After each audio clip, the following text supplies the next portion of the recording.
What's up, guys? Welcome back to Love Life. Before we get into the episode, I want to tell you about an event I have going on March the 19th called the Love Life Reset. This is a completely free event that I am inviting you to if you want a clean slate in your love life where you can go out there and find love regardless of what has happened already. It doesn't matter if you feel like nothing's been working out for you, if you thought you'd be somewhere different by this point in your life, or if you're coming back out into the dating world, having been in a long-term relationship or even a marriage for a long time, and you're wondering or even scared about what dating is going to be like for you in this new season of your life. The Love Life Reset is for all of us who want a fresh start, and it's happening on March the 19th. The event is completely free, as I said, and you can become a part of it very easily in the next 20 seconds by going to lovelifetraining.com. You can sign up there in the next 20 seconds, and once you do, we will email you an exclusive link to the event so that you can join us on the day.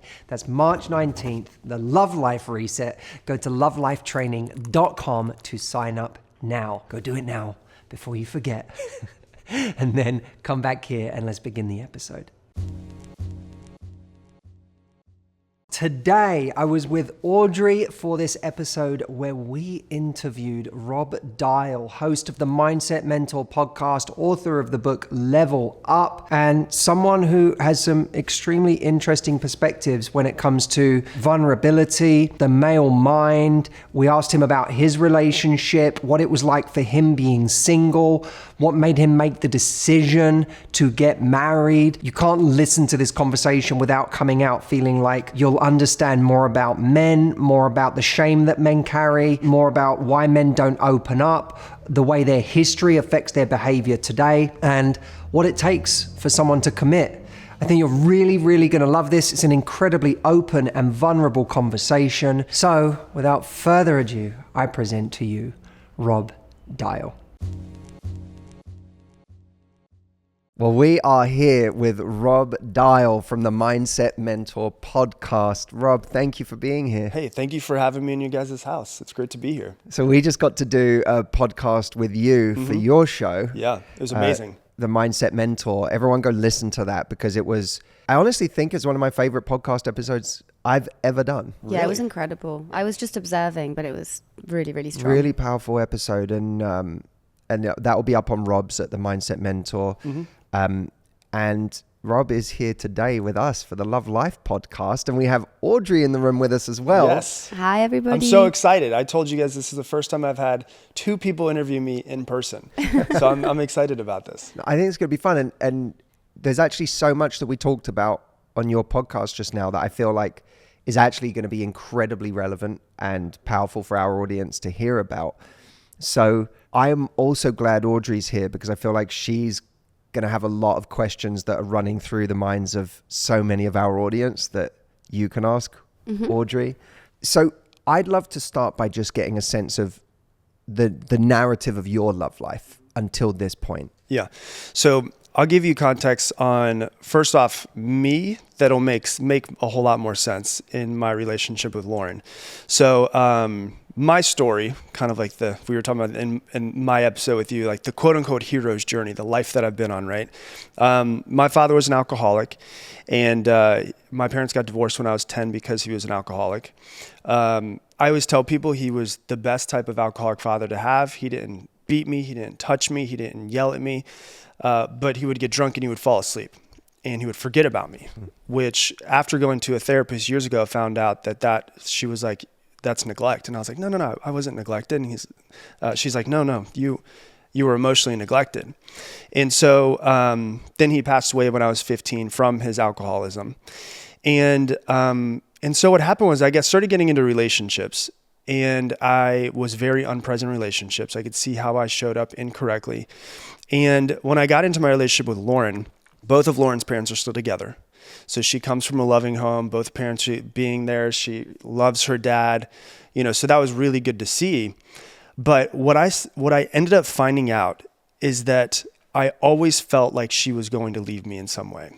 Like whenever we never got into big blow-ups or anything like that, but there'd be arguments or I do something wrong and I thought in my head, well, this is the thing that's going to make her leave me. whatever, even if it was just like something stupid. And I noticed that triggering within myself. And I realized that triggering came from feeling like my father wasn't there and he left me. Like I always felt as a child subconsciously, and as an adult, I've come to make it conscious, was that my father loved alcohol more than he loved me. And so I always came second to it. And, you know, he would say he would come pick me up. I'd be on the stairs waiting for him for an hour with my fishing pole and he'd never show up. And so I always thought love is going to leave me. And with Lauren, she was very firm in her love and never really moved or swayed or any of that. And for me, that felt uncomfortable. I felt like a red flag more than anything else, because I was like, this isn't what love is. Like every other person that they've either cheated on me or they've ghosted me or they've, you know, just ended up deciding they didn't want to be with me in some sort of way. And I just thought she's eventually going to leave me at some point in time. And she never did. And she never did. And over time, I started to notice my triggerings in that, and in being able to go, well, if she's not going to leave me, well, then maybe I can start opening up a little bit more. And maybe I can feel safe opening up and showing her like another side of me that I've never shown anybody else. And as I did, and I slowly started doing that, she didn't leave. And not only did she not leave, she also just kind of grew stronger and more in love with me the more she started to see other sides of me. And so, so that was the main thing that happened with Lauren, and that I think that she has been able to help me heal parts of me that I haven't been able to heal for myself. It's so beautiful, and I relate so much to that. Mm-hmm. I'm curious, how did those patterns show up before Lauren? Yeah. And because I know when I look back on my patterns, they didn't just hurt me, they were very capable of hurting other people. And, you know, I can look at my 20s and some of my 30s as a time where I have regrets about having hurt people along the way. Yeah. I'm curious, how did those patterns manifest themselves in a time before you met Lauren, your now wife, in a way that didn't just potentially push love away from you, but also hurt other people? Yeah. Well, I think what happened was because of the fact that I wouldn't, every relationship was the same. It seemed like it was just, the universe will always come to you over and over and over again until you work through the patterns and the things you got to work through. And so it was always, they would get to a certain point, and even Lauren and I got to this point too, where it got to a certain point where it feel like it just kind of like hit a glass ceiling. And I didn't know what was past it because I had never been past it. I've never opened up fully past that.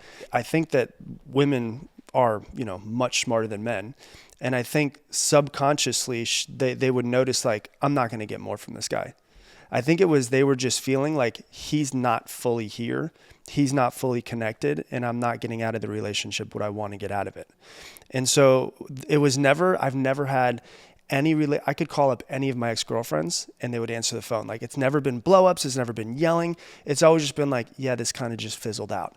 And I think that one of the main reasons why was because I wouldn't allow myself to get to the point of, I trust you with showing you the deeper sides of me that I'm afraid to show to everybody else. And what would fizzling out look like for you? Would it, because for some guys it's, I'm, you know, just going to date 5 people at the same time and just have fun and never get connected to anyone. For other guys, it's, you know, you're just going to feel like you know, I don't give you very interesting answers to questions that you ask me. And it feels like I just never really open up.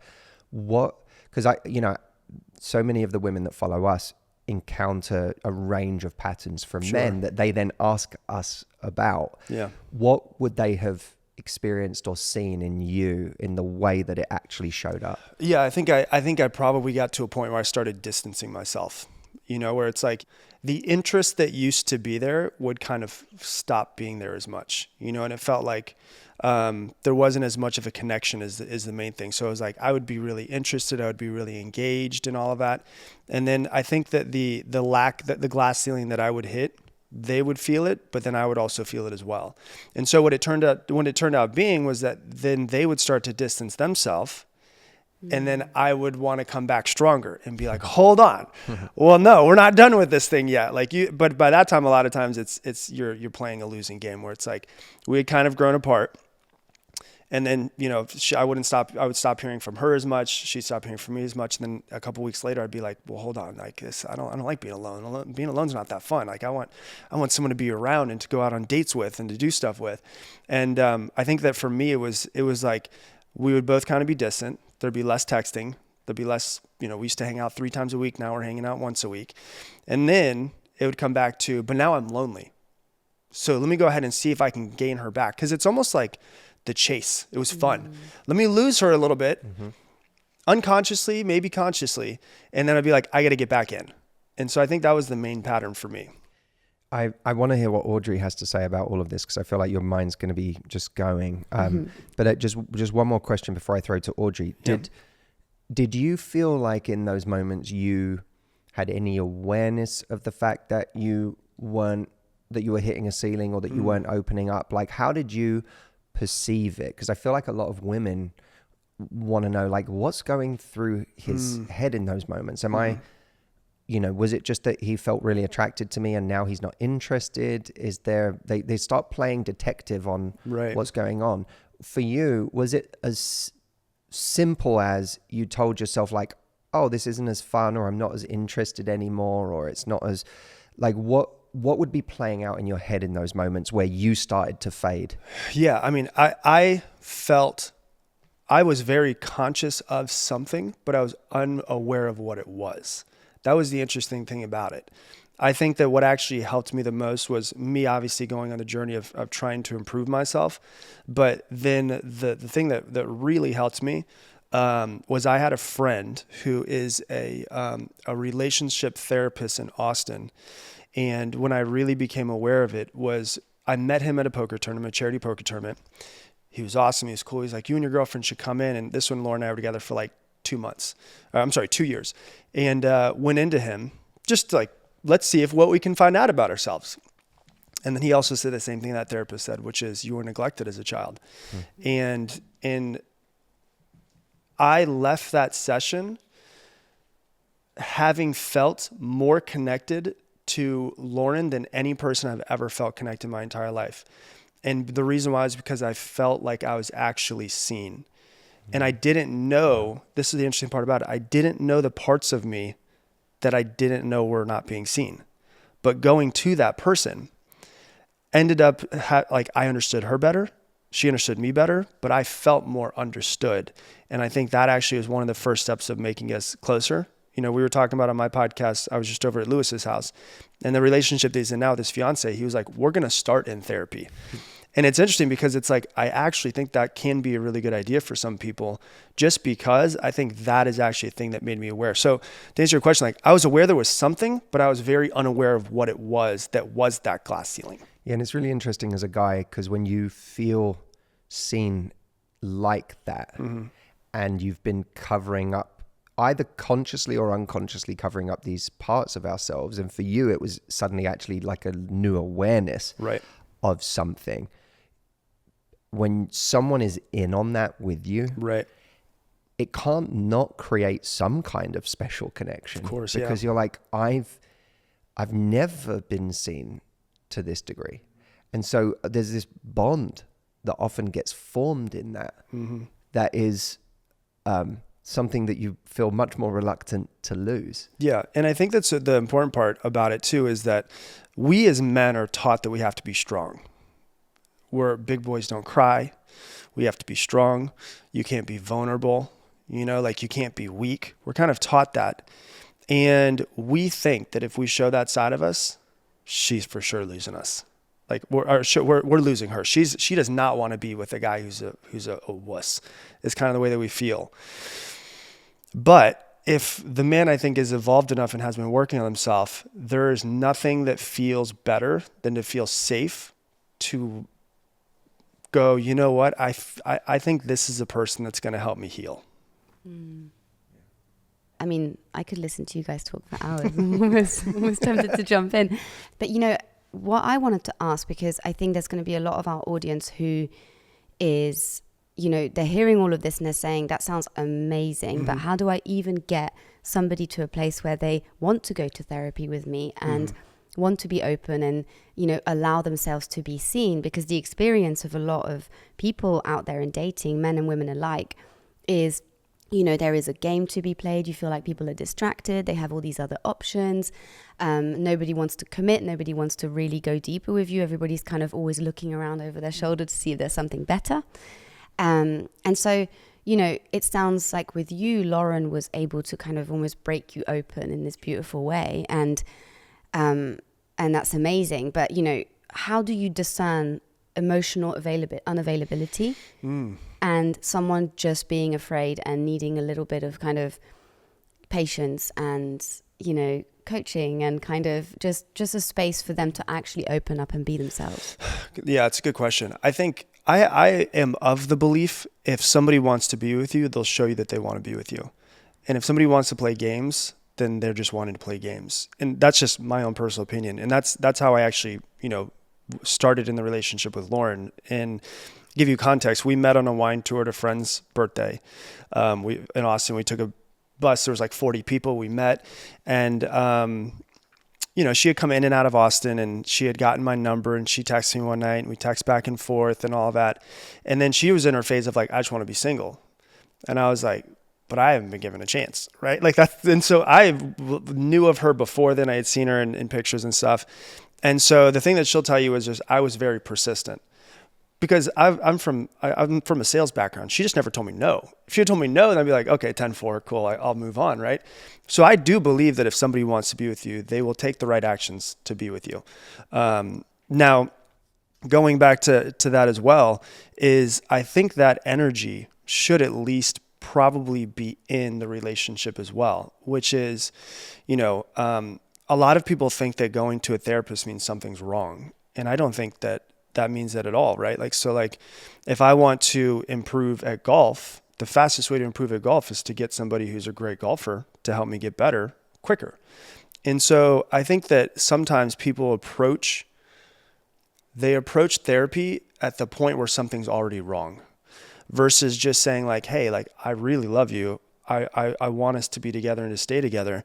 What do you think about someone coaching us through this so that we can just get better in our relationship and our communication? I think that would probably be a better way of bringing up therapy, you know, is to actually say it's kind of like a relationship coach, whether I be a therapist or whether I actually be a real, you know, relationship coach. And the thing I always say is that we never really have, if we're not very conscious, we never really have a real relationship with somebody. We have a relationship with the image that we've built of them in our minds.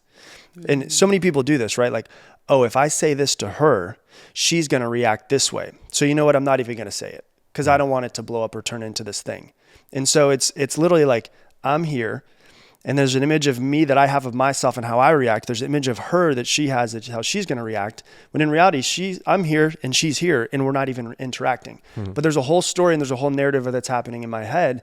And when you can have a third party there, in my opinion, I think the person just is allowed to get past that because they don't have the images built yet. And so they're able to see the people for who they are. They're able to see the patterns that we're not necessarily able to see because we're not skilled in this sometimes. And I think that if most people just approach going to a relationship therapist or a relationship coach as the same way that if I want to improve at a specific skill set, the fastest way to get there is to hire a professional. I think that that's the most important way for someone to approach it. And for men, especially if they played sports, if they are somebody who is competitive or someone who wants to achieve, I think it's going to strike a chord a little bit different of like, yeah, let's make this thing win versus, oh, we need to do this because there's something wrong with it. Yeah. That's interesting. That is interesting. Do you feel like there's anything anyone could have done, or let's even just say Lauren, if Lauren had met you 5 years sooner, mm-hmm.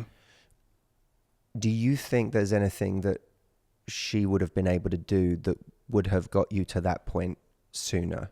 Or do you feel like it doesn't matter what someone did at that point, you just would not have been in the place to be ready for that? You know, that's so funny. Just to very quickly piggyback off of that, that was my next question, which is this concept of, and I think our audience will really relate to this, like you hear a lot about men having their light on and being ready. And it's almost like, you know, if you don't meet them at a time when their light is on, you can't penetrate, you can't get there. Right. So I'm really interested in your answer on that. Yeah, I mean, it's a good question. I first off, just as a person, I've never had a one night stand. I've never been like that type of person. It's never been interesting to me. And so anybody that I've ever had sex with in my life has been someone I've been in a relationship with.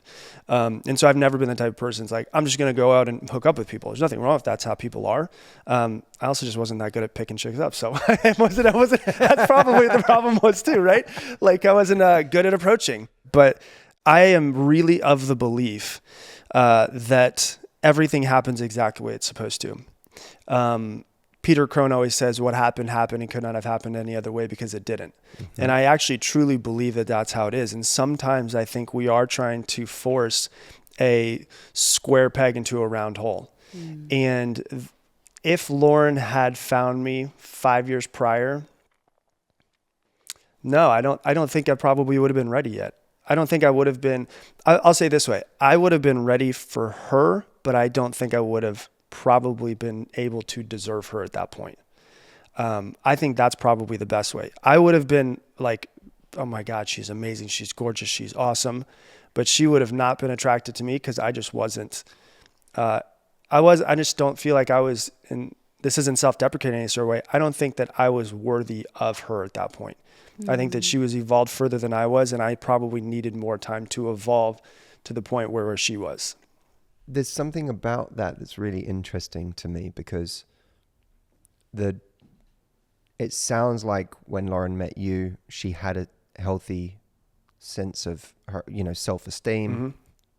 and what her value was mm-hmm. and what she was looking for. But that idea that you wouldn't have been worthy of where she was in mm-hmm. her evolution, mm-hmm. I see far too often people not caring where he is in his evolution. Because they see what he could be?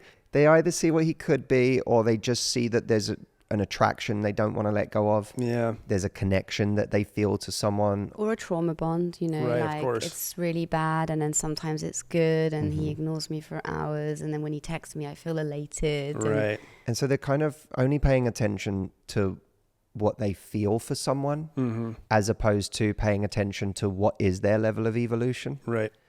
And I think there's a common feeling of, well, but if I feel this strongly about them and I am this excited by the connection and the attraction, then it is almost like a disregard for where this person is on their journey and their evolution is. But I just don't want to lose it. So what I'm hearing from you is like, it doesn't matter how attracted she would have been to you or how much fun you might have had together. It still would have put you fundamentally out of sync. Right. The level of evolution you were at. I mean, I think that there's definitely the possibility in that case of like right person, wrong time. And if you're so focused on right person, wrong time, you're not going to see right person, right time. And I think that they could be right in front of you or right out. If you're spending so much time chasing somebody that is right person, wrong time, or could be wrong person, wrong time, there probably is a right person, right time that could be out there that you could find, but you're spending all of your energy trying to go after somebody who's running from you. And so I think that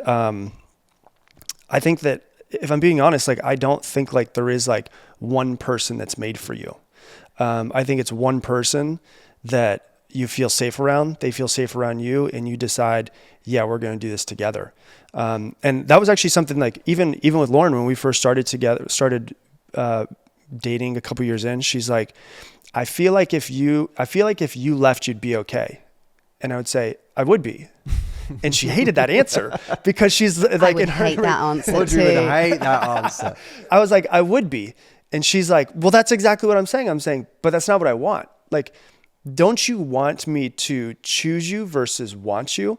Because I felt like at that point in time, I was at a really good place in my life and things were working out and all of that, where I was like, I would be completely fine. It's not what I want, but I would end up being okay. I wouldn't be destroyed forever if this didn't work out. And for her, that brought up then things that she needed to work on, right? Which is like that she felt like she had to be the only one who wanted. And so I think that that some people are thinking about the person who is out there that's kind of like giving them the unrequited love or texting them every once in a while and thinking, well, this is my person. I need to keep going after them. When in reality, it might be that there's 8 billion people in the world. There could be 10,000 your persons, and you might be chasing after the wrong person, wrong time. You might be chasing after the right person at the wrong time. But if there's more of them out there and more people that are at your level of growth and of development, then why don't you go try to find that person versus trying to chase the person who clearly isn't showing you the effort that you want? Because it's also like, if you chase after this person, you wrangle them in, you get them in your net and you pull them in, and that's how they are. They're showing you how they are, and maybe they do evolve and maybe they do change, but maybe they don't, and what if you did get married to them because you're now at the age where you need to, or where you should, or, you feel like you need to have babies sometime soon. How would you feel if they showed up that way for your children? Right? Like, what if that pattern doesn't change? I don't think people project into the future enough. They think right now, what's right now in front of me? And so I think if they project in the future, it's like, maybe that pattern evolves, but maybe that pattern stays there forever. Is that how you want them to be with you in 20 years? Is that how you want them to be with your children when they're teaching them how to be a human and an adult? And the stakes will only keep getting higher. Oh, way higher. Yeah. Right. So it just layer after layer of your lives becoming enmeshed and one, and you now having the infrastructure of your life rely on this person in some way, right? And then kids, and then it's like you're just compounding an original kind of sin in the relationship. That just whatever it is you're feeling now, if it never changes, is not going to get easier. It's likely to get way, way harder. Right. The more you feel like your life is entangled. That's such a good point. I think as well, so many of us are taught that we need to earn love. And, you spoke about your dad, right? And in a way you felt like you had to earn his love, not consciously, right? But it was, I don't receive his love if I'm just myself. Right. I have to jump through hoops and, navigate through obstacles and, quieten parts of myself and not express certain needs in order to get that attention. And there was something, and I want to come back to the point I'm making, but there was something that our friend Dr. Ramani, who we love, said on the podcast that you guys did, where she talked about, how certain people get obsessed in early dating with the scraps of attention that somebody gives them as they're trying to just really earn their love. Yeah. And she explained, she said, I had a client who explained that, she had a narcissistic father who literally would ignore her for weeks at a time, go on all these business trips, just completely neglect her. And on the way home from the airport, he would pick up a keyring and give it to her. And that little girl would literally she would dedicate a shrine to this keyring, and this keyring was the most important thing she had ever received. And she said, now when you look at it through that lens, of course somebody is going, look at that text he sent me. Right. Look at him saying, I miss you. Right. And it's the same thing. We're repeating those patterns. And so I think this is really interesting, because I think what happens is we end up chasing the same kind of love that we received in our childhoods and then, through our caregivers. And so I have a question for you, because, I know for me, I was in relationships and then single, and then now I'm obviously married, but my healing journey was very kind of, I had different phases of it. And when I met Matt, I felt like I was really good. I was like, I'm in such a good place. I've done so much healing. I've done so much work on myself. And then, you're in a serious long-term relationship, you get married, and that brings up its own stuff, right? And then you have to coexist with another person. And so my question is, how far along that journey do you feel like you have to be before you can be ready for someone? Because if you're still in that phase where you're trying to earn love and picking the wrong partners, how do you even trust yourself that you're with the right person? And how do you, just how far along that journey do you think you have to be? Yeah. I mean, well, it's my belief off of all the people that I work with. And I can give example after example after example of what we're searching for from other people, and what we're searching for from the external world is actually just what we're searching for ourselves. That's it. And if people can really understand that in their bones, if you're searching for love and acceptance from other people. You're actually searching for love and acceptance for yourself. And it is a hungry ghost that no matter how much you get it from somebody else, it's not going to be enough. It's not going to fill it up. You know, like the Buddhists talk about the hungry ghost. No matter how much a ghost eats, it's just going to go and fall on the ground and they're going to continue to be hungry. If you're searching for words of affirmation from your partner, you're searching for words of affirmation and love from yourself. And when you look at a human, I believe that the natural state of a human is love. And the only thing that gets in the way of that is acceptance. And so when someone says, how do I love myself more? The real question should be, how do I accept myself more? And what we tend to do is we tend to look at parts of ourselves that we don't like and say, I either need to hide this, I need to change this, I need to be at battle with it, versus saying, I need to love this. So like for me, there are sides of Rob that are amazing, and he is loving and he is great and he is beautiful and he is sweet. And there's also sides of Rob that are selfish and they're judgmental and they are rude and they are brash.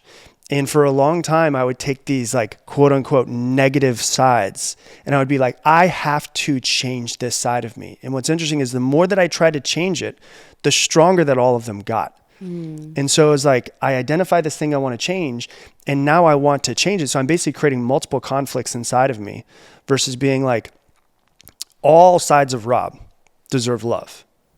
Yeah. And that's what's really hard for us, is to say like, yeah, like the version of me that's fun and outgoing, of course everybody should love that. And I love that side of me, but then there's also a side of me that's like really emotional. And I don't want to be as emotional. And we always want to change it. And what I've found is that these things that are like, can be, you know, at a fever pitch of like 8 out of 9, a 10 out of 9 or 9 out of 10 on the volume, where it's just like, it's way up there. As you start to love and accept those sides of you, they kind of get quieter. Like they're not really there as much anymore. Like what you resist persists, and it actually gets stronger is what I've found. And so like for me, at least for my healing journey of the past 5 years, is realizing that what my wife has done is held a space of like love and acceptance, that I have gone, oh man, I need to learn how to do this for myself. And instead of me trying to change all aspects of myself, why don't I look at the sides of myself that I consider negative that I want to change? And I can say, is there a way for me to love them? Like I'll give you an example of where this came up for me. When I was writing my book 2 years ago, I was sitting there and I was like, of course I want to write the best book I possibly can, because I want to help people and I want to change the world. And I want somebody who doesn't listen to the Mindset Mentor podcast to be inside of a Barnes & Noble and pick up this book, read it from first page to last page and go, oh my God, this guy changed my life. This is amazing. And if I did that, it was a success. And I always like to play devil's advocate with myself. So I was like, but you also want to be like a New York Times bestseller, right? You want like the badge that says New York Times bestseller. You want this to be a perennial bestseller, because if it is, you make so much freaking money doing it, right? So I was sitting there and I was seeing like the duality of myself, like wanting to create this incredible book, but then also the egoic side that was like, you also want to just make the best book you can so you can have a badge that says New York Times bestseller and make the most money.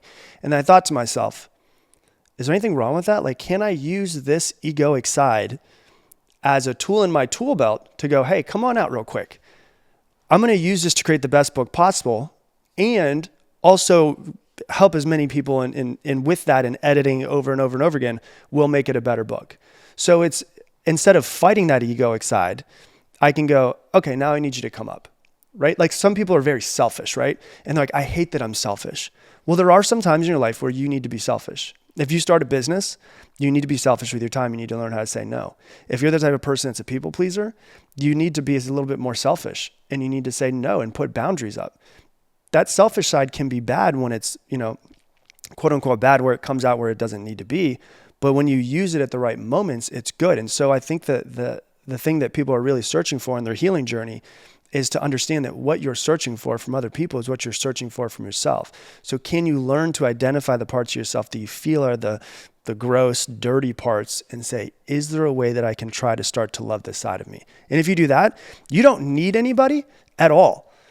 But now you want somebody that will add to your life. It's not me like, oh, I'm 50% of this is my better half. It's like, no, I'm 100% whole person. She's 100% whole person. And we're coming together to make a badass partnership. That's what I want in a relationship. I absolutely love that. And I would add to it as well, because I think this is such an important thing, because people will be going, okay, great, I need to learn to love all these horrible things about me, but I hate them. So how do I even begin to do that? I can barely love myself, generally speaking.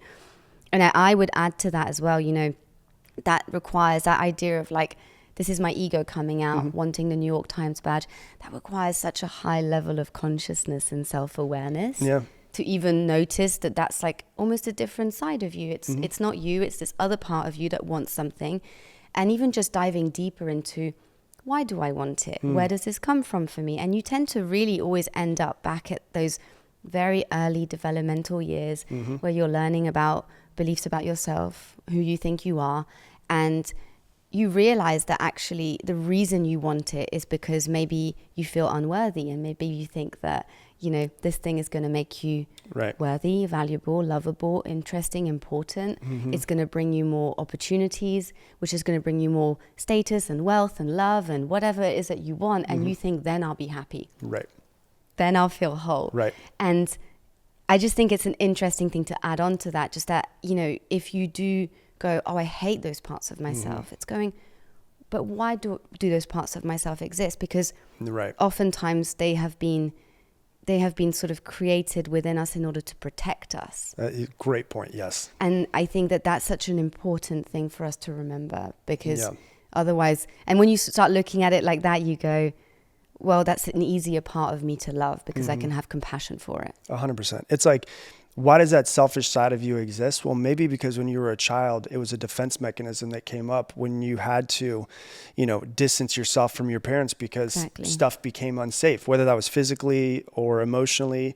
And you can, there's not a part of you that exists that doesn't exist for some sort of reason. And if you can go back to the reason and say, Rob had to be selfish when he was 10 years old because of all of the turmoil that was happening in the house. And it was a safety mechanism that he developed within himself. Oh my God, I remember all the things that Rob went through. And you start thinking about that and you go, oh my God, when was the last time I thought about 9 or 10-year-old Rob and tried to send him love for all of the crap that he had to go through when he was a kid.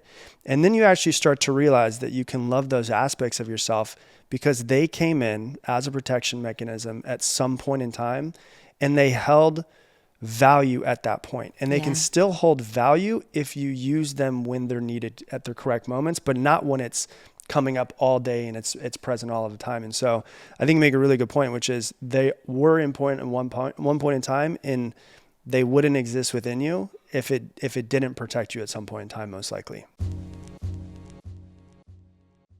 Before we go any further, guys, and I hope you are enjoying this episode, we have a free training called Dating with Results. That is something over 500,000 people have now come through to take control of their love lives. No matter what's been going on for you in your love life, if you feel like you're struggling, if you feel like you keep repeating old patterns, if you feel like you're never finding anyone who wants a real committed relationship, you're tired of hookup culture, you're tired of feeling like nothing ever gets off the ground, Dating with Results is your training to finally get the progress that you've been wanting in this area of your life. We all want to find love. There is no shame in trying to find love, but there are better ways of doing it, and Dating with Results shows you how.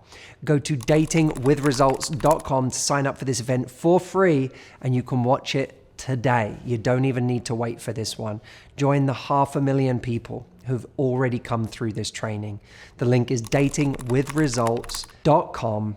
I will see you over there, and enjoy your training today. Yeah, and the last thing I'll say on it, because I think it's important for everyone to hear this, those sides of ourselves, and I think people might go, well, I don't relate to being selfish, I relate to maybe people pleasing, or I relate to this, whatever that thing is. When you mentioned earlier about the more you can kind of shine a light on it, accept it, and just, accept that it's a part of you. And as we say, that it's potentially a maladaptive response system from your childhood and whatnot, the more you're able to go, oh, I get to I get to exist with this part of me, and then as a result of kind of allowing it to have space and sort of coexisting with me, I get to work with it. So I get to go, I do have this response. Oh, there I did it again. And instead of going, you are useless, you're such a piece of shit. How could you do this again? How embarrassing. Right. This is why everybody runs away from you. You're worthless. Instead of doing that, you go, oh, consciousness, I did that. Why did I do that? Oh, because in that moment I was afraid. Why was I afraid? Oh, because blah, blah, blah. Yeah. You trace it right back and you say, okay, well, that's fine. I understand why I did that. I'm going to try and do a little bit better next time. And next time you actually do a little bit better, even if it's 2%. And those 2% shifts over time compound into you actually making real progress in those areas. So I think it's so important, all of this. I love that. There's a real simple thing that I can give you and the listeners, that I try to make things like very complex things as simple as possible. And I try to make it for like a 4-year-old could understand, right? And so the first thing that you brought up is awareness, which is we do have to, in my opinion, I think more people need more silence. They just need to sit back and just be with themselves a little bit more to start to understand themselves. And I was on Jay Shetty's podcast the other day, and the last question he asked was if there was a law that you had to put in for the entire world, what would it be? And I said every person would need a 5-minute self-awareness practice every morning, whatever that looks like. Because I think every problem in the world would eventually be solved if everyone was aware of themselves and how they interact with themselves and how that they interact with the rest of the world. And to go back to it, what I always tell people, just a very simple way to repattern yourself is it's APR. So awareness is the first thing. I need to become aware of these things within myself. As I become aware of them, I need to become aware when it pops up.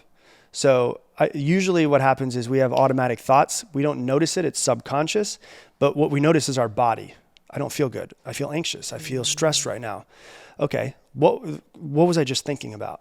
And we can go back and go to the awareness of, and to the people pleasing is a great example, right?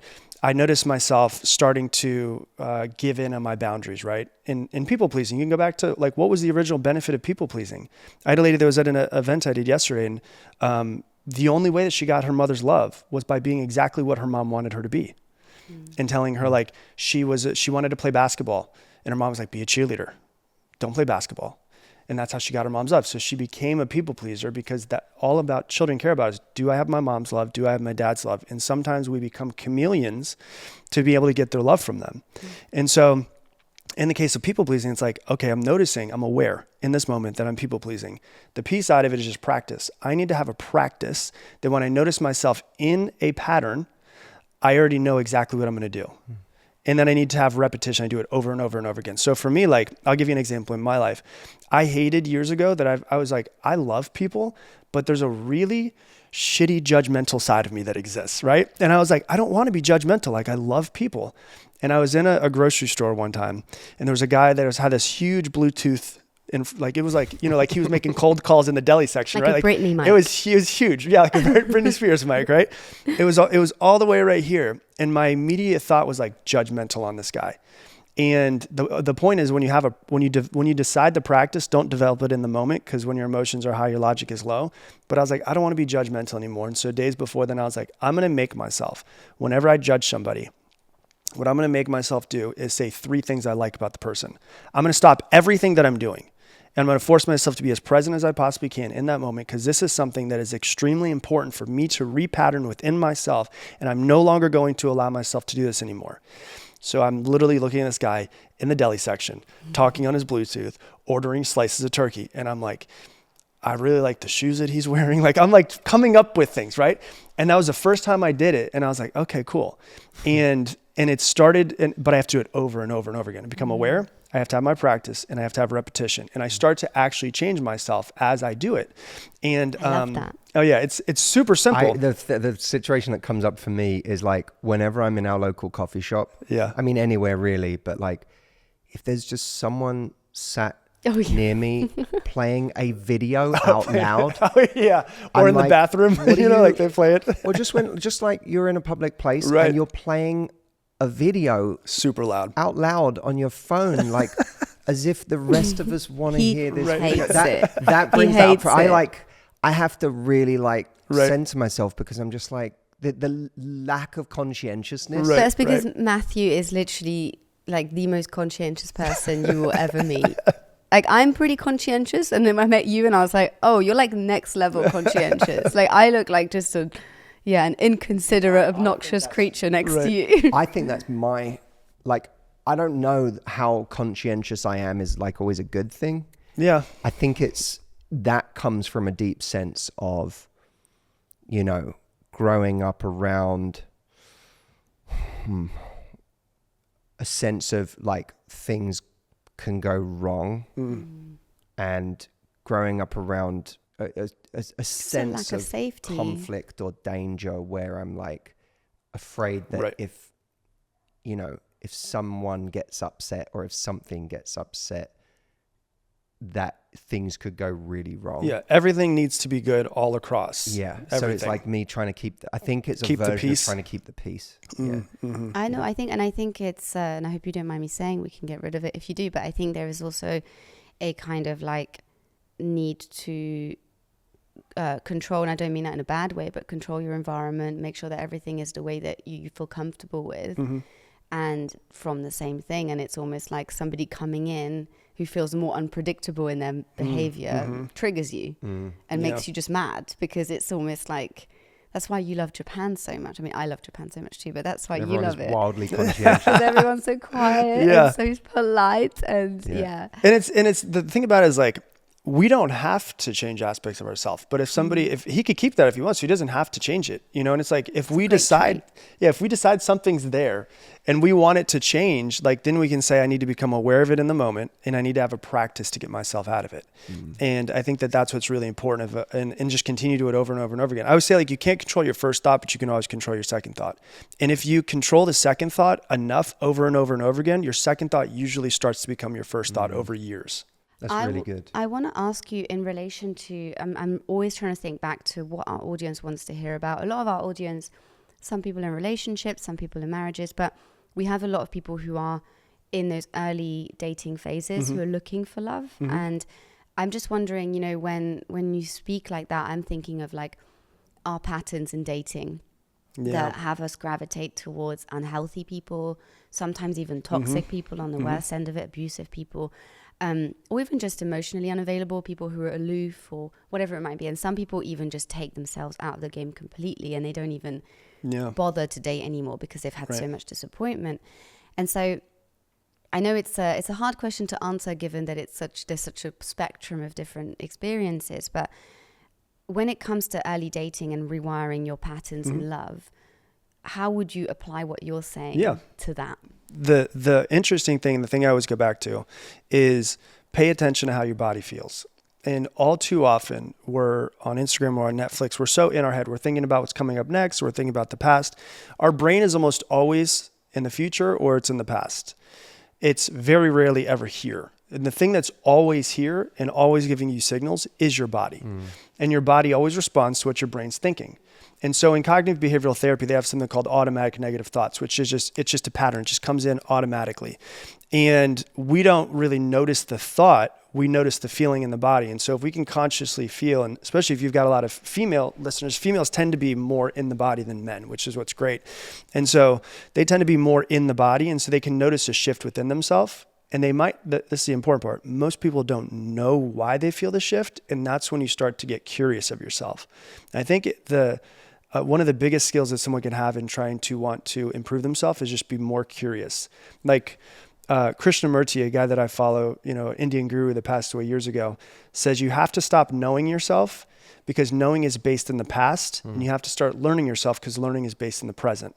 And the way that you do is become curious. So it's like, the other day, about 6 months ago, I was making eggs in my kitchen. It was a great day. I worked out. Everything was amazing.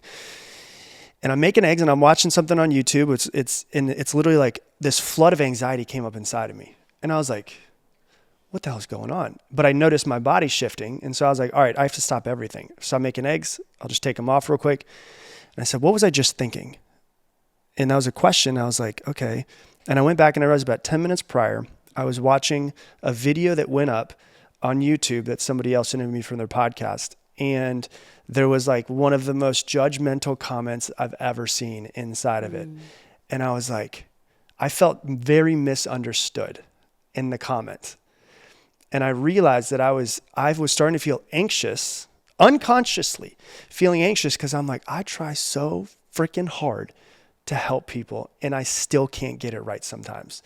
And it was like the judgmental side. I was like, all right, no big deal, whatever. I guess it's just the way it is, right? So I had to take myself out of the moment and be like, what's going on? Let me try to repattern this feeling that's within myself, right? So in dating, how you can take it. So it's like the whole core of that is I noticed my body shift. I had to go, what was I just thinking? And then I became aware of my thought. In dating, it is so emotional and the body is always talking. Like I can think of times when I would text somebody and they wouldn't text back for a while. But you know what's the craziest part? When you can see the 3 dots that they're texting someone else. And you're right. So you're like, they have their freaking phone. They're texting. Why are they not texting me back, right? And so then we create a whole story. And then what tends to happen is you notice that you saw 3 little bubbles pop up. And that's what reality was. But you created a whole story about 3 little bubbles. And that whole story is, I'm always tell people like, I'm more concerned with what's going on in your head and what you're saying to yourself than I am with what you're doing in reality. Reality is there's 3 bubbles, but you sent yourself off down an emotional 45 minutes because of the fact that you saw 3 little bubbles. You don't know what's happening. Like in reality, like maybe there's an emergency and they were texting their mom and they didn't have enough time to get back to the, you look sexy last night text. Maybe their dad's in the hospital, they're texting their mom. Like we don't know what's actually happening in reality. And so what happens is you notice the body getting really anxious and you think, what was I just thinking? Oh my God, I'm in that pattern of I'm not good enough. I'm in that pattern of he must have thought that I looked really fat in that dress and I probably should have worn the other one. I should have worn black instead of white because the white made me look like I was a little bit bigger. I should have worn the stripes. And like you go off on the whole thing or whatever it might have been, when in reality, it was 3 bubbles. And the important thing is your body is always going to tell you what's going on. You just have to take a step back and have the thought process of like, what's my body trying to tell me? Oh, I was off in another land that what doesn't even exist in reality. Yeah. Wow. It's fantastic. Following on from that point, what would you say to someone who is saying, but the entire evidence of my life so far has been that those 3 little bubbles have, for me, meant that I'm not good enough, I'm not attractive enough. They're almost certainly texting somebody else because I'm just, a bit of fun for a moment, but I'm always, I hear this a lot. I'm like the woman before the woman they marry, or I never get past the second date. And that has, they just feel like they have a mountain of evidence for that story. So the objectivity of looking at the 3 bubbles and just saying they're just 3 bubbles feels just, it almost feels like it would be the ultimate act of like cognitive dissonance to try to create that objectivity when the world seems to have taught them. We, for example, see that some people get 1,000 times more attention than other people. And in the moment we might experience, I don't know, a crude example, someone walking off from us to go and talk to someone who we see as objectively more attractive and just the kind of person that's surrounded all the time. We may focus on that and go, well, the reality in this moment is just that a person who is standing in front of me has walked to the other side of the room to talk to somebody else. But our mind is going, yeah, but you know better. You know that you've never been the prettiest person. You've never been the most handsome guy. And that they always kind of go for the more handsome person or the prettier woman. What would your advice be for applying that advice in that kind of a context? Yeah, I'm going to definitely answer that question, but I'm just going to say something I think people probably need to ask themselves more often in dating. And it is, do you really want somebody who doesn't want you? Like, I don't think people ask themselves that enough. If somebody is not texting you back and they're showing you signs that maybe they don't want you, do you really want somebody who's going to treat you like that? Is that how you feel like you deserve to be treated the rest of your life? Because if not, then maybe you should go find somebody who does want to be with you. So that's the first thing that I think, like, when we go back to the 3 bubbles, if they were texting another girl instead of you, do you want to be with somebody who doesn't want to be with you? I don't want to be with somebody who doesn't want 100% to be with me. That's just the way that I feel. Now, I understand in situations, we have past experiences where it can show, okay, yeah, if I look at the past, of course, there's all of these examples where I was left. He said that I wasn't good enough. I wasn't pretty enough. I wasn't smart enough. But a lot of times what I think is happening is we're creating a story in our head that's way worse than reality actually is. And so the reality is you saw the 3 bubbles, or he didn't text you back. That's reality. And I always say the amount of stress and anxiety that you feel in your life will be in direct proportion to how much you're resisting the way that the world is. And the way that the world is he has not texted you back yet. The more that you resist it, the more that you're going to have anxiety, the more that you're going to have stress. If you can learn to accept that reality is he hasn't texted you back, and maybe he does and maybe he doesn't, but at this moment he hasn't, then you can start to work with, okay, well, what's this trying to show me within myself? Because wherever we're triggered is just the universe showing us where we're not free. That's it. And so what tends to happen in this world is that the reason why patterns continue to keep coming to us is because we haven't learned our lesson from that pattern. The reason why you keep dating the exact same people is because you haven't learned that that's not the right type of person for you. Or the reason why people keep treating you this way is because you haven't learned that you teach people how to treat you. And so I think, like, is there a whole lot of experience in your past where it shows you've been quote unquote not good enough? Sure. But that's also another story of I'm not good enough being placed on top of it. Relationships work, relationships don't work. Like, can I look at all of my past relationships before my wife and say they failed? I could, but I don't see any of them as a failure because they taught me everything that I needed to know to be the type of man to show up in the relationship that I'm currently in, to be able to be the person and the man that I am with my wife. Those weren't failures at all. Those are actually the most important lessons for me. And so I think that a lot of people look at them and they're like, oh, another failed relationship. Oh, another person not texting me back. But I think what's happening is we don't like read through the lines and say like, what am I actually supposed to learn from this? What lesson am I getting? Because, you hear it all the time, like, I date the exact same person. They're always exactly the same. It's because you haven't learned the lesson. Have you taken a step back and said, what is the universe trying to teach me through this? And so for me, it's like, if you go into, I always say like your brain is like cosmic Google, right? If you go into, it's funny, if you go into Google and you type, is coffee bad for your eyesight? All kinds of studies show that coffee is bad for your eyesight. If you go into Google and type, is coffee good for your eyesight? All kinds of studies come in and show you that coffee is good for your eyesight. Your brain is the exact same way.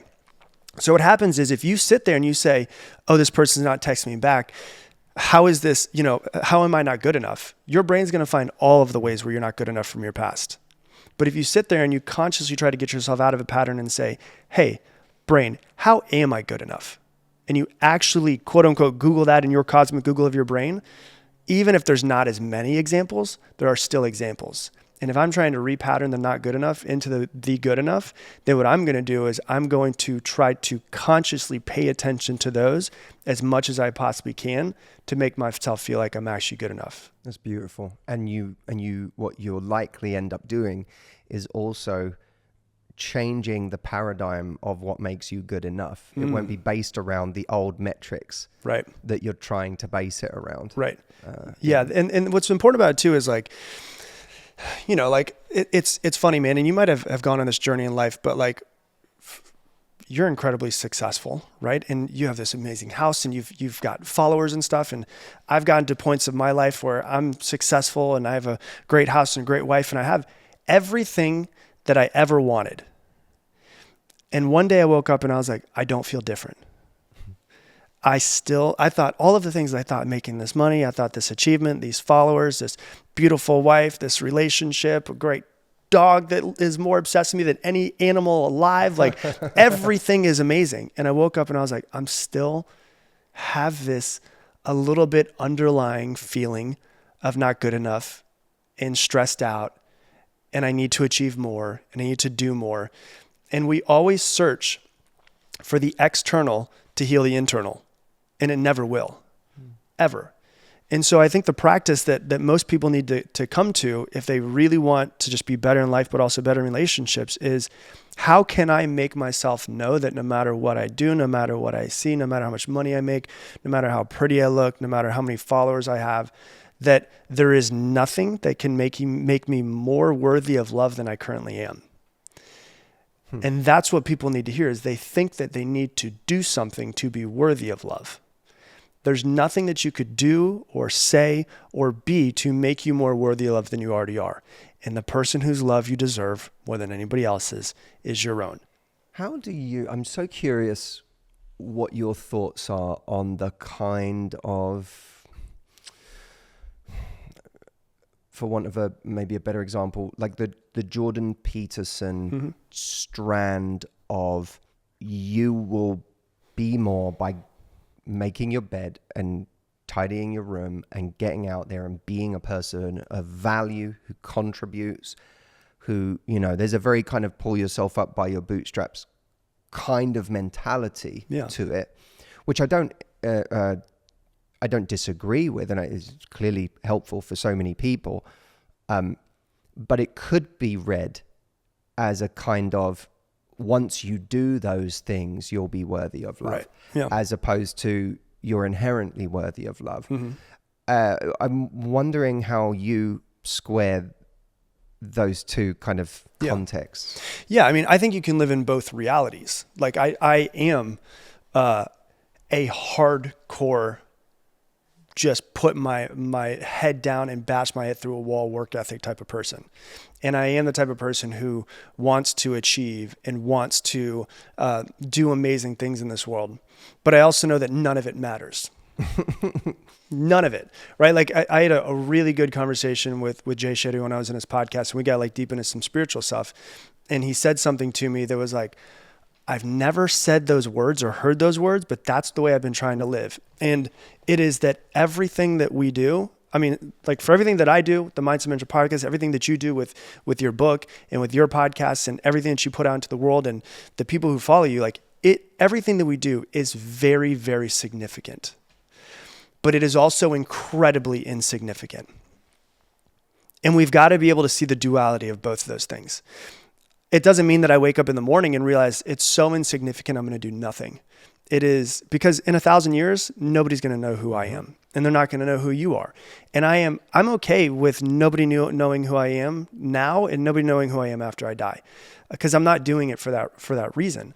And so what I think is important is it is incredibly significant to go out there and to create the life that you want to, and to have the success, and to be healthy, and to work out and make your body work better, and to show love to people and be that type of person. It's incredibly significant for you to do that. But none of it is going to fill the void within yourself.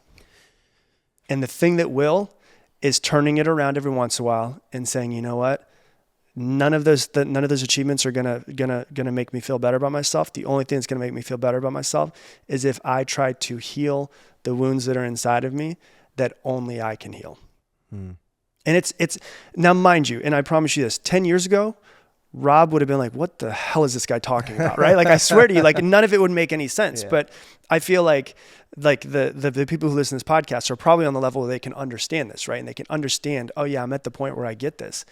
It made no sense to me years ago. Now people are like, yeah, you deserve to love yourself. And I'm like, cool, dude, but I also want to make money. So shut up. Right? Like I was at that point. And I think that it takes time to evolve into the point of realizing, you can make millions of dollars. How many incredibly successful people kill themselves? You know, it's like, it's so sad. And I think, and I don't know. And I've known people who have, and I don't know what's going through their head, and there's traumas, there's things that are happening, but I think there's also part of a lot of successful people is they think that getting success is going to make me finally feel good enough. And then they get there and realize I still feel the same that I did at 10 years old, and it didn't give them anything. And so I think like it is very important to go out and do something amazing in this world and to treat people with kindness. And it's very significant, but there's also a very huge level of insignificance as well with it, which I think actually, for me at least personally, makes it feel more fun, makes it feel like a playground. Like I love my wife, it stresses her out to see it, but I love watching videos about like how small we are, like how many stars and how small the planet is compared to like the universe. And she's like, this is stressing me out. I'm like, I love it because it shows you that nothing matters. And if nothing matters, then I can do whatever I want. And I can be like a kid again and be free and realize that the judgments of other people don't matter. And I can just be who I want to be. You and I have, the more we talk, the more I realize how much you and I have in common. I'm curious, just as an aside, or whether you feel you could have learned that lesson had nothing gone well for you. If you hadn't attained a degree of success and status and so on, you know, it's a kind of gift to learn that it doesn't work. Yeah. But for as long as you never get it, it still holds some kind of seductive mystery. Yeah. It's like, it's better to be crying in a Ferrari than a Toyota or something like that phrase that I've heard before. Well, at least if you're crying in the Ferrari, you're no longer trying to get the Ferrari. Right. Correct. You know, the danger, of course, is you spend your whole life trying to get the Ferrari because and never getting it, but in the meantime, losing all of your time to that pursuit. Yeah. Do you think you, and of course, this applies in a love life context as well. I think that one of the things that unfortunately plagues a lot of guys is that they never get to a point where being single feels like it doesn't kind of work for them, or just being in hookup mode or whatever doesn't work for them, or that frankly being with the cheerleader at school that they thought they wanted and spend the rest of their life trying to get in some way. Right. They never find that person doesn't make them nearly as happy as they thought, or makes them miserable, or they want a deeper connection than the one they had with that person, let's say, because they never feel like they attained it. They never got to run the experiment. Right. And I think a lot of women suffer because of guys who feel like they've never got theirs. They never got to run the experiment, and therefore they're never happy, even if they find a great person. Yeah.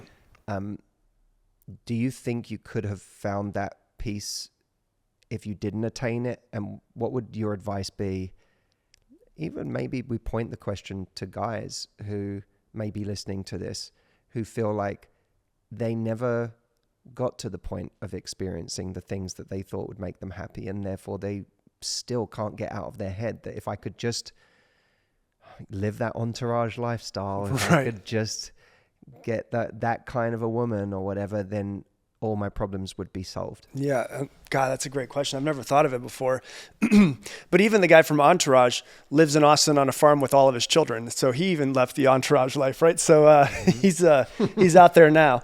But he lived it, right? Well, on TV he lived it, right? Yeah. Right. Yeah. But like, what about the person who never does?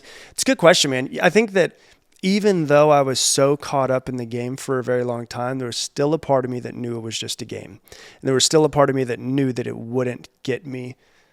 So I'll put it this way. There was still a part of me that still knew that it wouldn't fulfill me.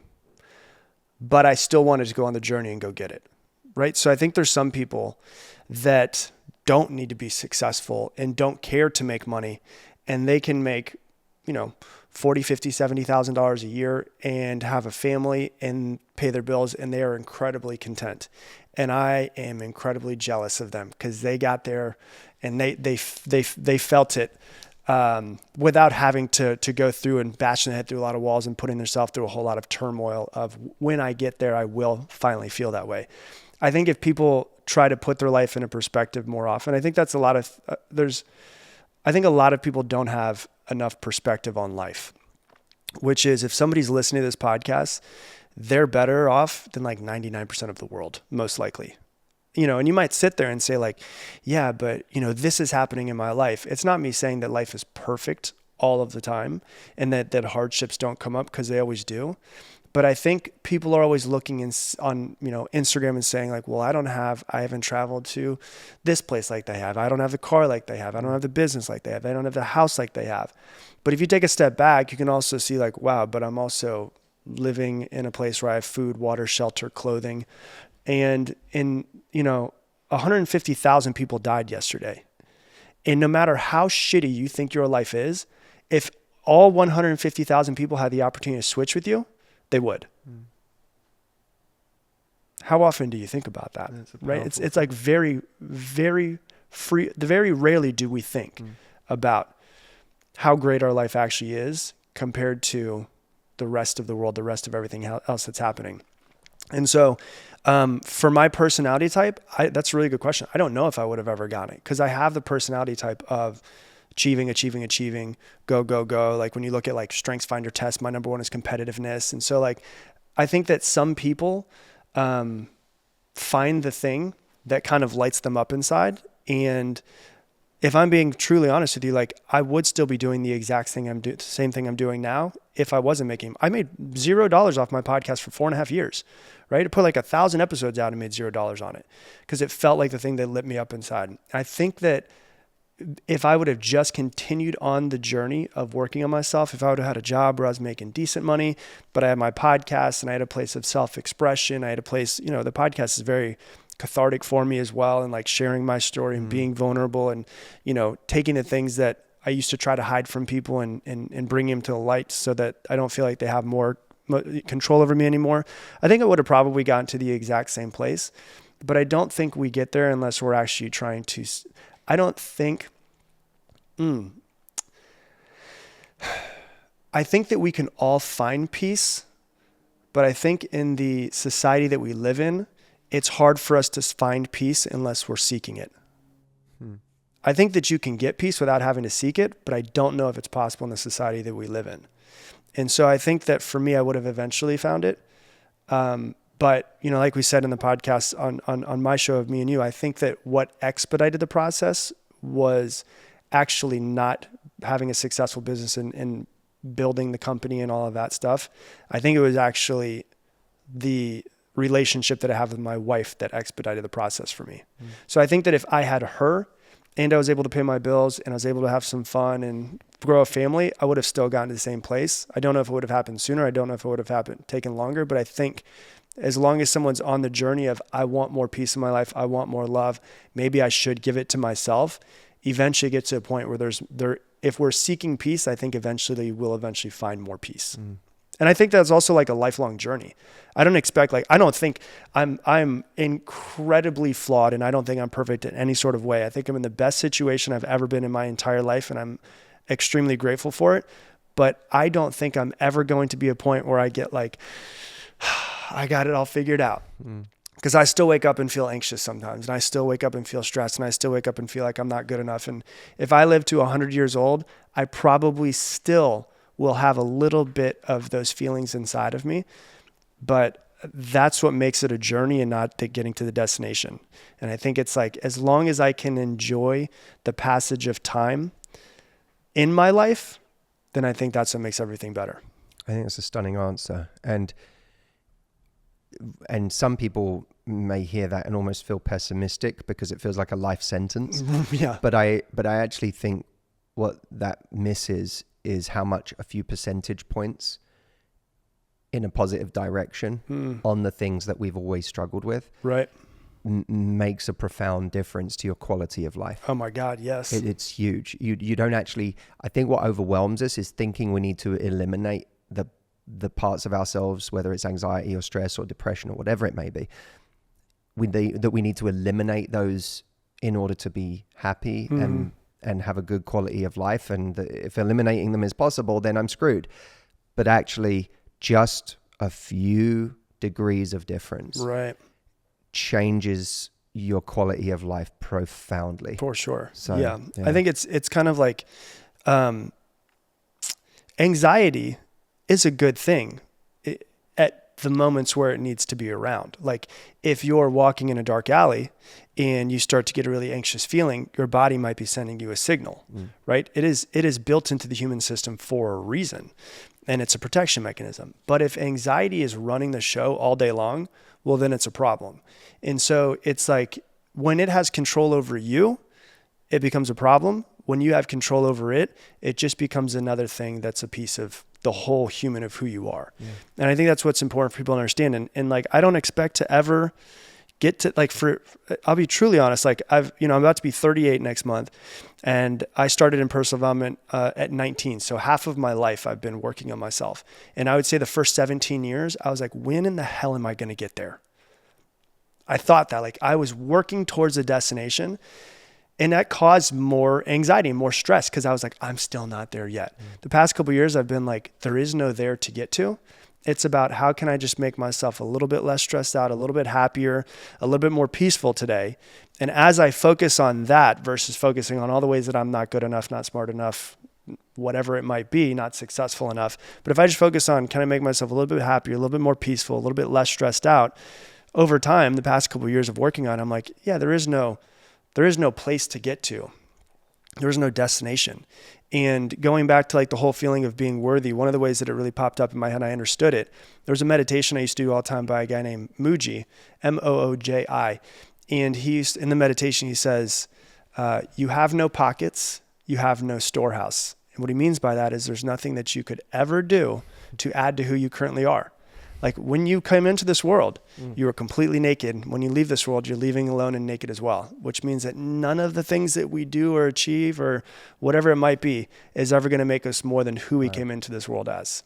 And if we can kind of have that perspective and start to allow that mindset to seep into ourselves, I think just a little bit more peace comes in because of it.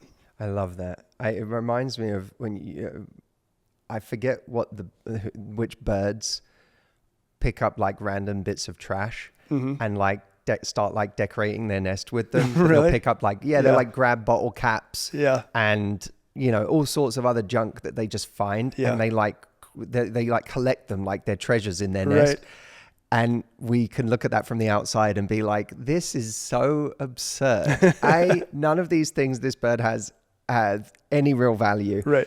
And B, it doesn't change this bird at all. It's just decorating its nest with a bunch of like random objects that we've thrown away. And then you go, what is any different about what we do and what we spend our lives doing? Oh my God, it's so true. Than what that bird is doing. Yeah. I have two more questions. Yeah. And like you said, we need to talk more because I really value your approach. And I really value the learning that you've clearly done, how seriously you take your craft, and that it clearly has been a road for you. And, there are a lot of people who do things for a very long time and they stay still. And, I remember about 10 years ago, a friend of mine who's a lot older saying to me once at his house, he goes, so I'm curious, he's a very smart guy. And he was just like, I'm curious, what are you doing to like keep up and like stay informed? And I remember at the time thinking to myself, I'm not a journalist. Like I don't, what do you mean stay informed? It kind of probably some part of me felt uncomfortable with him saying that. Right. Because I knew that I had somehow decided what I know. Right. Instead of learning. And, I look back now and I'm like, oh, the reason I was uncomfortable is because for whatever in that time, I wasn't necessarily growing. I had decided I know the answers to things. Yeah. And he really needled that. And I look at you and I look at someone who clearly keeps growing, and the vulnerability that you bring to the table is really, really beautiful and brave. And I hope you keep doing it. I hope you just keep learning new things and keep being as open as you are, because it's very clear to me why you have the following you do and why you have the podcast you do. Thanks, man. And by the way, before I ask these last two questions, which we can keep brief because we'll save longer answers for the next time we see Rob. But Rob has a book called Level Up: How to Get Focused, Stop Procrastinating, and Upgrade Your Life. So if you want to engage with Rob's work, two immediate ways you can do it are by going to grab a copy of this book, and also by going and subscribing to the Mindset Mentor podcast, which is Rob's extremely popular and successful podcast. Two quick things. One, when you alluded earlier in the podcast to your wife having to do her own work, and I don't feel free to just go as far as you feel comfortable going, given that she's not here. But yeah, she doesn't mind. We're very open. We'll tell everything. Well, I suppose, there will be a lot of people listening to this who wonder, like, how did she kind of work on that? Because if my guy said to me, I'd be okay if I wasn't with you, if this relationship ended, I'd be fine. Yeah. And I totally understand the context in which you said that. But a lot of people would feel insecure about that, and it would bring up all of this stuff for them about, well, if he would be fine leaving me, then where's the barrier to exit? Right. He could leave me at any moment. It's made me feel incredibly unsafe. And especially if you're with someone that you feel has options, that's even more profound. Yeah. Because it's like not only would they be fine, but they'd have plenty of other options if they left. And it feels like that's a threat to the relationship. What would be your advice to people out there who are on the receiving end of someone saying something like that? Yeah. Which I agree with you. The strength of that statement is that I am choosing you. Right. And I'm not doing it from a place of lack, which God help you if I ever get to abundance, if the only reason I'm staying here is from a place of lack and scarcity. So in a way, what I'm saying is my agency and my choice is your safety. However, when you're not hearing it that way, you're just hearing, oh my God, this is a threat. What would you say to people who feel that way? Yeah, great question. I mean, and you teed it up perfectly, which is what I was saying behind the scenes is I'm choosing you, not I need you, any of that type of stuff.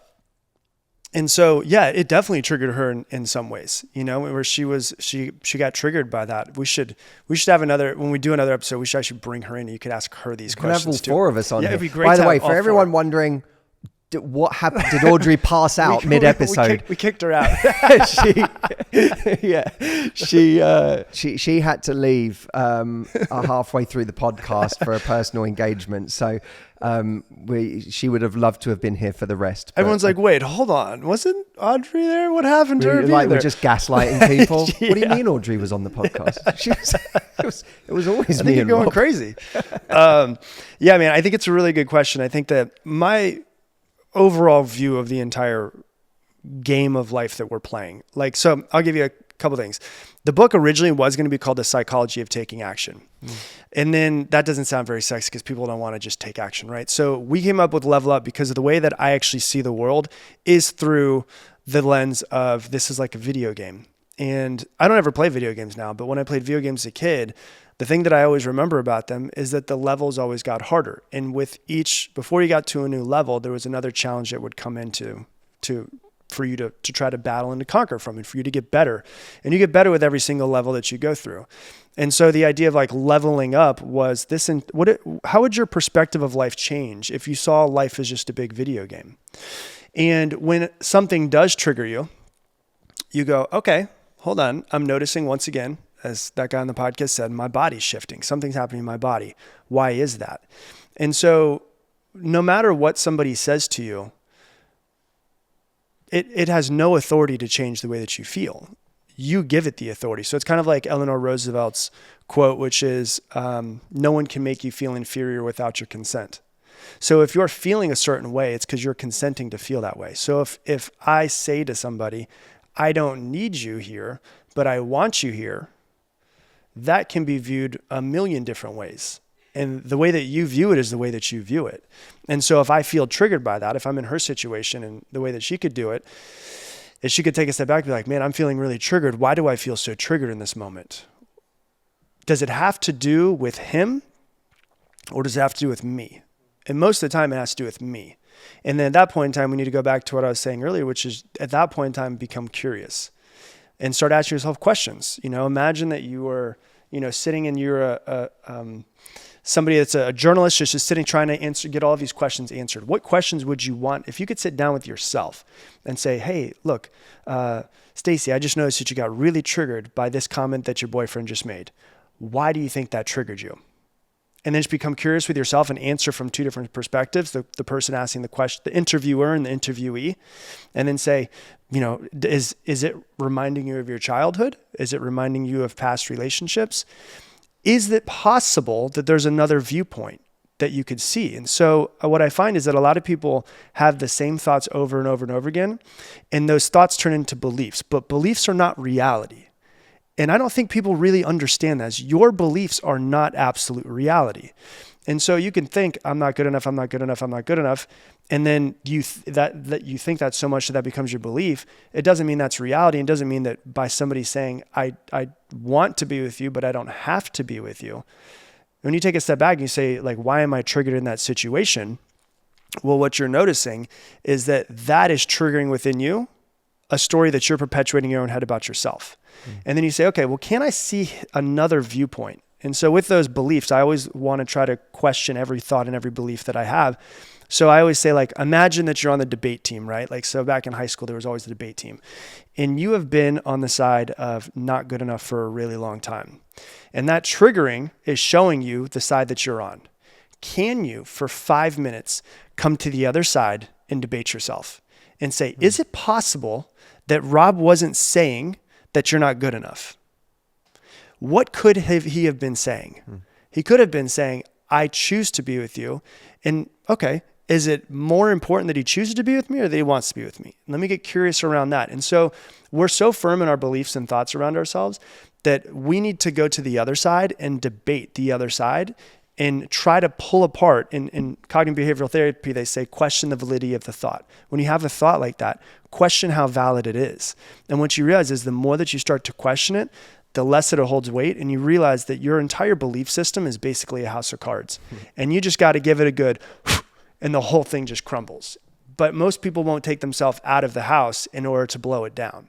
And so I think if people would just become more aware and say, it's not him that said that to me, it's how I received it that made me feel that way. Yeah.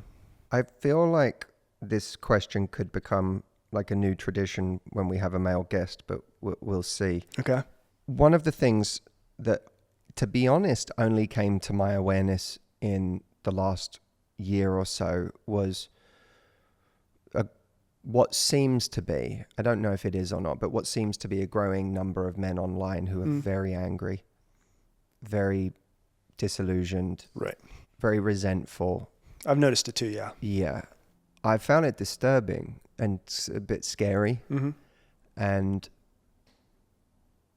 sad, and you know, I for a while I ignored it because I was like, this just isn't my area. You know, I predominantly work with women, although shout out to all of our male listeners, because I know that there's just a growing contingent of male listeners and people from the LGBTQ community. But I feel like I can't keep ignoring it, because if we're not somehow compassionately lending a voice to those people, then, you know, we're not part of a change in helping heal whatever's going on there and bringing men and women together. And a huge part of our ethos is we want to bring men and women together. We don't want to be part of this content cycle that is constantly stoking differences between men and women all the time, and almost fetishizing men are like this, women are like this, and so I'm just curious, if you were to send a message to guys out there who really either feel like they're already deep in that world of resentment and frustration, or feel tempted by it because, you know, either their mentors are preaching that, or they feel very disillusioned with how they've been treated by women, by society, what would be your message to them that could help them become the best version of themselves, and also one day be a great partner and be a great, for want of a better word, friend and ally to women in this world? Yeah, it's an incredible question. When I see people, because I've worked with so many people who have gone through the worst things that can possibly imagine, the stories that I've heard from people and the stuff that people have shared with me, men and women, it's kind of just like a byproduct of what I do and what I choose to do. Whenever I see an adult, I actually see a child in an adult's body. And I always try to think, what happened to make them that way? And so, you know, I was driving to Santa Monica the other day to go on a podcast, and there was a lady that was, homeless lady that was in a chair or wheelchair, and she was curled over and she was clearly on drugs. And I just thought, like, man, what did that little girl have to go through? And it's fucking heartbreaking for me, if I'm being honest, of what people go through. And so I think what we're looking at and what's kind of coming to a fever pitch in the world right now are problems in our society. Are there immediate fixes for them? I don't think that there are, but I do know that I used to be a very angry 20, 30 or 20, 25-year-old, 23-year-old as well. Just because of the fact that it was a protection mechanism, because I was so hurt and so wounded.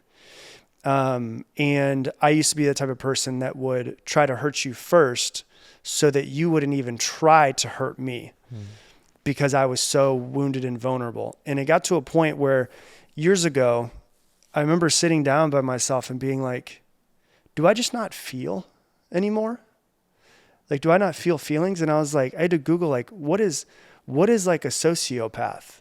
Like, what is a psychopath? Like, and I was like, am I like, do I have no feelings? And what I realized is that I had built up so many walls because I was so afraid of feeling, because that's kind of what I was taught. And that was a protection mechanism that was built within myself. And so I think within me, what I realized, like, I always say, like, I'm about 5 seconds from crying all the time. Like I relate to that. Right. And so it's like, for me, like, put on a movie, a good chance I'm tearing up. Like if it's a little bit emotional, a little bit sad. But I was so afraid of feeling that because I was taught that was wrong. And were you taught that directly, or just growing up in an environment where it felt like your feelings didn't matter because there was so much to manage around you? Yeah. I mean, it wasn't that nobody ever specifically said that my feelings didn't matter, but I don't think that my family was good with emotions. We weren't good at talking through things. And I think that's why I've become good at this, is because I had to figure myself out. But what I came to realize is that I was toxically masculine because of the fact that I was afraid.